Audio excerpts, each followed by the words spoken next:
Hello and welcome to our morning edition of Arirang News. We begin with these stories making the headlines at this hour.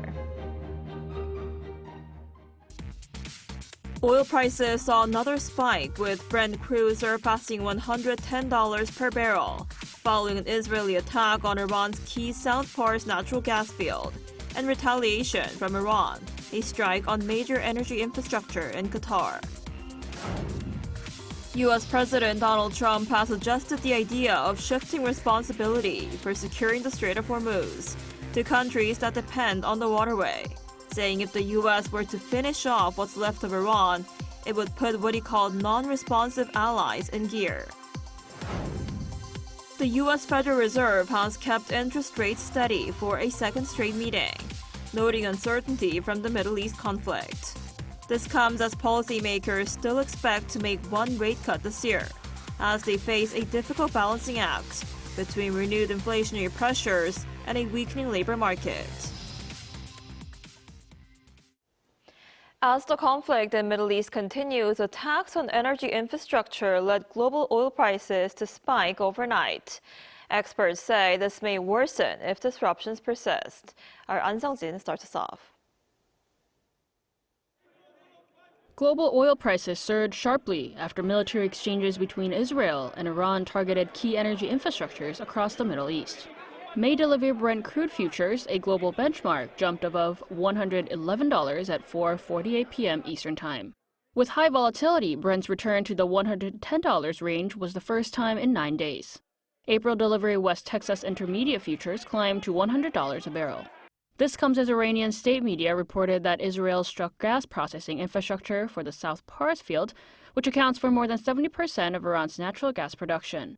The strike marks the first time Israel has directly targeted Iran's energy production infrastructure, having previously limited attacks to fuel storage sites.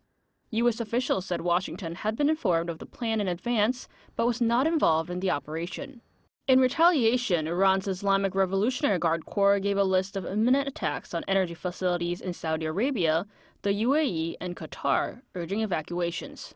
It then launched a missile strike on a major gas-producing area in Qatar, which accounts for roughly 20% of global LNG supply. Saudi Arabia's defense ministry also said that it had intercepted and destroyed 4 ballistic missiles launched toward Riyadh.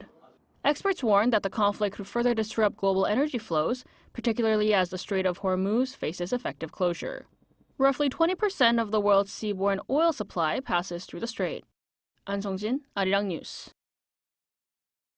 And amid concerns over surging energy prices, the UAE has reportedly placed South Korea at the top of its priority list for crude oil. Now, that's according to Presidential Chief of Staff Kang Hoon-sik, following a recent trip to the Gulf nation. Our Eun-jit reports. South Korea has secured an additional 18 million barrels of crude oil from the United Arab Emirates amid growing concerns over global energy markets due to the ongoing Middle East crisis. Presidential Chief of Staff Kang Hoon-sik made the announcement on Wednesday during a press briefing upon returning from his trip to the UAE. Kang said that the UAE promised South Korea as their #1 priority and that the worst-case scenario of an oil supply crisis has been avoided where crude oil supplies are cut off. Amid a global emergency regarding crude oil supply and demand, the UAE has pledged to prioritize the supply of crude oil to South Korea above all others. No nation shall receive oil supplies ahead of Korea. Korea remains the foremost priority in the oil supply chain. Explicitly, the UAE clearly committed to this partnership, as South Korea is its #1 priority. 6 million barrels of the 18 will be carried by UAE-flagged tankers and 12 million barrels by South Korean vessels. This means, including an earlier agreement of 6 million barrels, South Korea is set to receive a total of 24 million barrels of crude oil from the UAE. Kang also noted that under emergency arrangements between the two countries, South Korea will be able to make emergency purchases of crude oil from the UAE at any time. The two countries have also agreed to sign a memorandum of understanding on cooperation in the supply chain of crude oil, including efforts to explore alternative supply routes. The MOU is expected to be signed in the near future. Kang added that he delivered a letter of appreciation from President Lee Jae-myung to President Mohammed bin Zayed Al Nahyan for the Emirati leader's full support in ensuring the swift and safe return of South Korean nationals, and asked that continued attention be given to the safety of those still residing in the UAE. Some 3,000 of approximately 3,500 short-term residents in the UAE have returned home safely. 이은진, Arirang News. U.S. President Donald Trump has suggested that countries heavily dependent on energy shipments through the Strait of Hormuz take responsibility for securing the waterway once the current crisis is over. In a post on social media platform Truth Social, Trump questioned what would happen if the U.S. stepped back after finishing off the threat from what he calls the Iranian terror state, arguing that nations relying on the strait would be forced to act. Trump's remarks hint at increased pressure on allies who have resisted U.S. calls to deploy naval forces to protect shipping in the strait. Though the Strait of Hormuz is a critical route for global oil shipments, the United States has a relatively low dependence on Middle Eastern oil imports, whereas Asian and European economies, including South Korea and Japan, are much more reliant on oil from the region. The U.S. Federal Reserve has kept interest rates unchanged for a second straight meeting, citing elevated uncertainty from the ongoing Middle East conflict. Policymakers still project one rate cut this year, despite rising oil prices and weaker job data clouding the economic outlook. Our Lee Seung-jae has more. The U.S. Federal Reserve has held its benchmark interest rate steady for a second straight meeting, maintaining its projection of one rate cut this year as uncertainty grows over the economic fallout from the ongoing U.S.-Israeli war against Iran. At its two-day Federal Open Market Committee meeting on Wednesday, the central bank decided to keep the federal funds rate unchanged in the 3.5 to 3.75% range. Today, the FOMC decided to leave our policy rate unchanged. We see the current stance of monetary policy as appropriate to promote progress toward our maximum employment and 2% inflation goals. The move leaves the interest rate gap between South Korea and the United States at up to 1.25 percentage points. The decision also comes as policymakers face a difficult balancing act. Rising global oil prices are fueling concerns about renewed inflationary pressure, while a weaker U.S. labor market adds to worries about slowing growth. The latest employment report showed the economy lost 92,000 jobs last month. Despite the uncertainty, the Fed's updated median forecast still points to the federal funds rate being lowered to around 3.4% by the end of the year, signaling the possibility of a single quarter percentage point cut in 2026, unchanged from its December outlook. In its statement, the central bank warned that uncertainty about the economic outlook remains elevated, particularly due to developments in the Middle East. Officials said the implications of the conflict for the U.S. economy are unclear, but stressed they are closely monitoring risks to both sides of the Fed's dual mandate of achieving maximum employment and stable inflation at around 2%. Fed Chair Jerome Powell also stressed that higher energy prices are likely to push overall inflation higher in the near term. However, he cautioned that it is still too early to determine how lasting or severe the impact will be.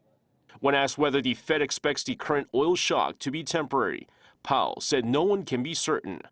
He noted the economic effects could turn out to be much smaller or significantly larger than anticipated, underscoring the high level of uncertainty facing policymakers. Lee Seung-jae, Arirang News. So the U.S. Federal Reserve has decided to keep its interest rates steady, noting uncertain impacts from the war in the Middle East. For more on this, we're joined today by Professor Kim Yong-jin at Seogang Business School. Professor Kim, thanks for coming on today. Good morning. So how have the Middle East crisis and the surge in oil prices affected the central bank's decision? Yeah, the Federal Reserve decision to keep interest rate steady at 3.5 to 3.75 was heavily influenced by a tug of war between rising energy cost and softening job market. The Middle East crisis and the following surge in oil prices toward $100 per barrel, in addition to high tariff, act as a direct tax on consumers. The Fed is concerned that higher energy costs will seep into the prices of other goods and services, stalling progress toward their 2% inflation target. Moreover, Fed officials look to fear if the oil price stays high, the business and consumers will start expecting long-term inflation, leading to a wage price spiral that is much harder to break. Basically, the Fed chose to hold rates steady rather than cut them. They wanted to ensure that oil spike, doesn't trigger a broader inflationary wave, especially when the Middle East conflict is creating extreme uncertainty. The Fed, typically avoid, making a drastic policy shift like cutting rate when geopolitical shock could suddenly escalate or de-escalate. Right, and the Fed is still expecting to cut rates once this year, despite spiking oil prices. And it also released a summary of economic projections, which showed higher inflation projections for the year. What do you make of the latest projections? Yeah, I mean, the Fed decision to keep one rate cut, on the table while simultaneously raising inflation forecast looked like a contradiction. But it reveals that the Fed is trying to perform a highly balancing act. The SEP and the summary of economic projections indicate that even though the median dots still point to one cut, the distribution of the dots shifted, significantly. In previous report, many officials saw 2 or 3 cuts. Now almost, everyone has moved into 1 cut or 0 cut camp. By keeping 1 cut in the forecast, the Fed essentially saying that we aren't giving up on easing yet, but we are pushing the start date as far back as possible, like September or December. It is noted in the SEP is that the Fed accepted higher inflation for now by raising the core PCE inflation forecast to 2.7%, up from 2.5%. It shows the Fed acknowledges that the Middle East crisis and oil spike aren't just temporary blips. They are sticky pressures. The question is why did the Fed still prime a cut if inflation is rising? The Fed saw the 92,000 job losses in February. They are worried that if they stay at 3.5 to 3.75% for long, the economy won't just slow down, it will crash. So I believe that 1 cut isn't meant to stimulate the economy, but it's meant to move the rate slightly closer to the neutral so they don't accidentally trigger a deep recession. Right, and South Korea will also decide on its own rates next month. That's on April 10th. How might the Fed's move affect the Bank of Korea's decision? Well, that's tough, right? I believe that the Fed decision to keep the rate, unchanged significantly narrows the Bank of Korea's, maneuverability for its own April 10 meeting. The BOK now faces a triple high crisis: high oil prices, a high exchange rate, and a high interest rate that likely mandate a continued rate hold at 2.5%, with the Fed holding at 3.5, 3.75%, and the BOK at 2.5%. The 1% to 1.25 percentage point gap persists. A cut rate by BOK now would widen this spread further, risking massive foreign capital outflows when Korean won has recently approached the psychologically critical 1,500 won per dollar level. Any BOK easing would, put further downward pressure on the won, or making import, including energy, even more expensive. South Korea relies on the Middle East for 7% of its oil. Cutting rate, while energy-driven inflation is accelerating, could cause headline inflation to rebound sharply above the 2% target. In sum, Fed hawkish pose effectively locked the BOK into a pause, as well as Korea cannot afford a weaker currency while fighting an energy shock. Right, like you just mentioned, the Korean won moved past the 1,500 Korean won level against the US dollar this week, and this marked the first time it's broken that level in daytime trading in 17 years. So has the 1,500 won exchange rate become the new normal now?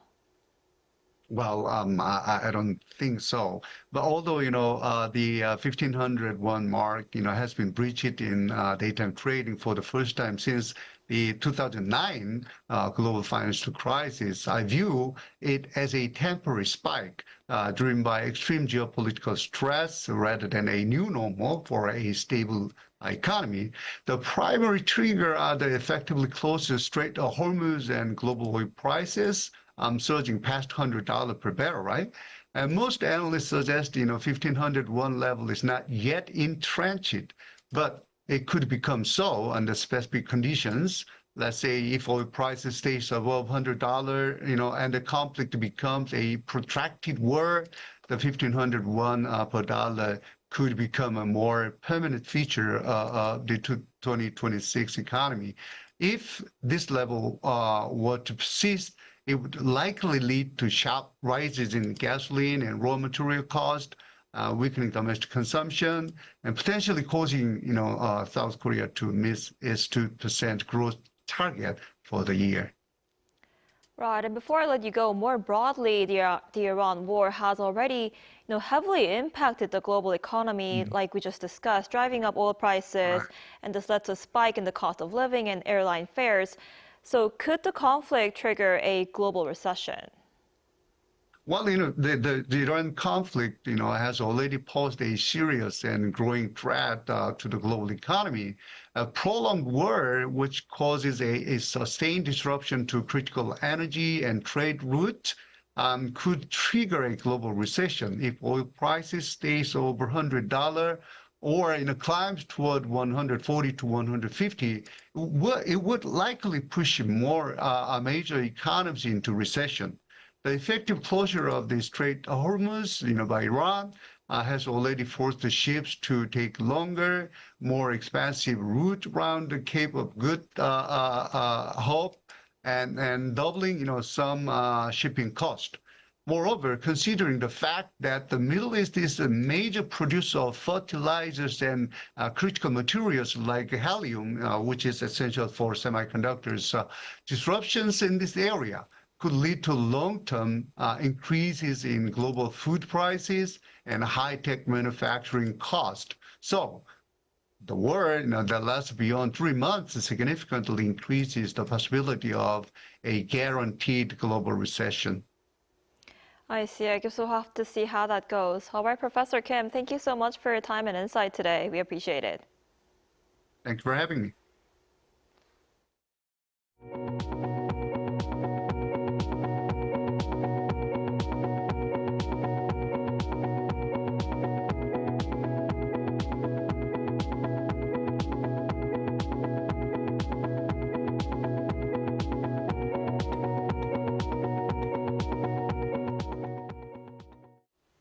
A new U.S. intelligence assessment says North Korea has strengthened its military capabilities through support provided to Russia in the war against Ukraine. The findings come from the Office of the Director of National Intelligence Annual Threat Assessment of the U.S. intelligence community released on Wednesday. The report says North Korean forces have gained valuable modern combat experience and equipment, though the long-term impact will depend on how effectively Pyongyang institutionalizes those lessons. Despite the gains, the assessment notes that North Korea is still likely to remain deterred by the United States and its allies. It also warns that Pyongyang continues to expand its strategic weapons programs, including missiles and nuclear warheads, and highlights its increasingly sophisticated cyber operations as a growing security threat. With more than 200,000 people expected to gather at Gwanghwamun Square for BTS comeback concert this Saturday, preparations are in full swing. Telecom companies in particular are working to ensure seamless connectivity for the massive crowd. Our Park Jun-an has more. Cell site technicians are deploying a temporary mobile cell site. The vehicle, designed to enhance internet connectivity and support spikes in network traffic, is being set up in preparation for BTS' comeback concert on Saturday. Unlike other large gatherings with relatively low or non-essential internet use, this concert is expected to generate exceptionally high data use in a concentrated area. In particular, data traffic is likely to surge in and around the stage due to a spike in photo and video uploads, while data use may also rise outside as people watch live streams. We saw reports that many foreign tourists would be attending, so we also analyzed roaming usage rates. We've modeled scenarios for up to 260,000 visitors and then designed a network accordingly, so we're confident people will be able to use telecom services without disruption. On top of that, the three major mobile carriers said they will actively implement AI systems when providing network services to better distribute traffic. An expert said Korea's telecommunications service is already world-class, capable of handling concentrated traffic. I think Korea's telecommunications technology, especially on the operational side, is among the best in the world. So the amount of bandwidth available per person is already quite high. And in terms of handling dense traffic, I believe we are far more capable than many other countries. While BTS takes the spotlight, these unsung heroes keep the connection seamless so fans can fully enjoy the moment. The concert at Gangwon Square is also a real-world testbed for Korea's telecom capabilities. Don't worry, BTS fans. Whether you're among the 22,000 concert goers or watching from outside the venue, telecom companies have your fast on-site internet connection covered. 박준환, Arirang News.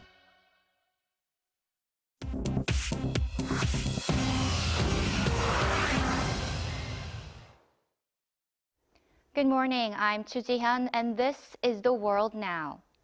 The top U.S. intelligence official says that Iran's government remains intact but significantly weakened. During a Senate Intelligence Committee hearing in Washington on Wednesday, Director of National Intelligence Tulsi Gabbard stated that U.S. strikes last year obliterated Iran's nuclear program with no signs of reconstruction. However, Gabbard repeatedly declined to disclose whether the intelligence community warned President Trump about the possible fallout of the current war, including the closure of the Strait of Hormuz. The testimony follows the resignation of counterterrorism chief Joe Kent, who argued that Iran posed no imminent threat. Gabbard said that defining an imminent threat remains the president's sole responsibility. U.S. civil rights activist Dolores Huerta on Wednesday accused her United Farm Workers of America co-founder Cesar Chavez of sexually abusing her and others decades ago. The 95-year-old activist said in a formal statement that she had remained silent for 60 years to protect the farm worker movement, but could no longer hide the truth. The allegations, which include claims of forced encounters and secret pregnancies, coincided with a New York Times investigation into Chavez's treatment of young women.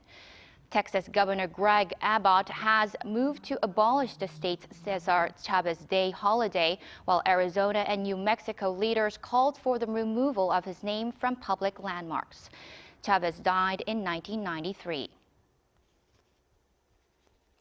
The Senegalese government is calling for an independent international investigation into suspected corruption with African football's governing body. The demand follows a ruling by the Confederation of African Football, or CAF, on Tuesday, which stripped Senegal of its 2025 Africa Cup of Nations title and awarded it to Morocco. Although Senegal won the January final 1-0 on the pitch, CAF overturned the result, ruling it a forfeiture because Senegalese players staged a 17-minute walk-off to protest a stoppage time penalty. The Senegalese Football Federation on Wednesday filed an appeal with the Court of Arbitration for Sport, labeling the decision a, quote, grossly illegal breach of trust. U.S. President Donald Trump has sparked international debate after suggesting statehood for Venezuela following their World Baseball Classic semifinal victory. After Venezuela defeated Italy 4-2 in Miami on Monday to advance to the final against Team USA, Trump posted on Truth Social questioning if statehood number 51 was the, quote, magic behind the country's recent changes. The comment follows dramatic shifts in U.S. relations with Venezuela, which included a military operation that captured Nicolas Maduro and the reopening of the U.S. Embassy in Caracas.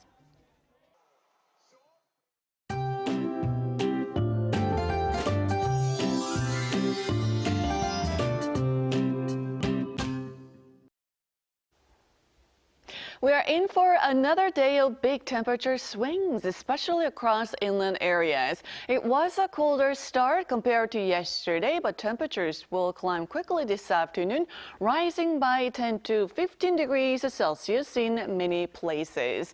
And it gets even milder from here. It's going to be slightly breezier than normal today, but starting tomorrow, highs will be running above seasonal averages. And this afternoon, daily highs will be 1 to 5 degrees Celsius higher than yesterday, so we're getting up to 11 degrees. Daegu will be much warmer at 16 degrees under sunny skies nationwide. Also good news on the air quality front. Air quality has returned to normal. Then we are expecting mostly clear skies to stick around for the time being, and we should notice morning temperatures gradually rising as well. Just keep in mind those big day to night temperature gaps will stick around, so it's worth dressing in layers. That's all we have for this morning. Arirang News will be back at noon Korea time. Thanks for watching.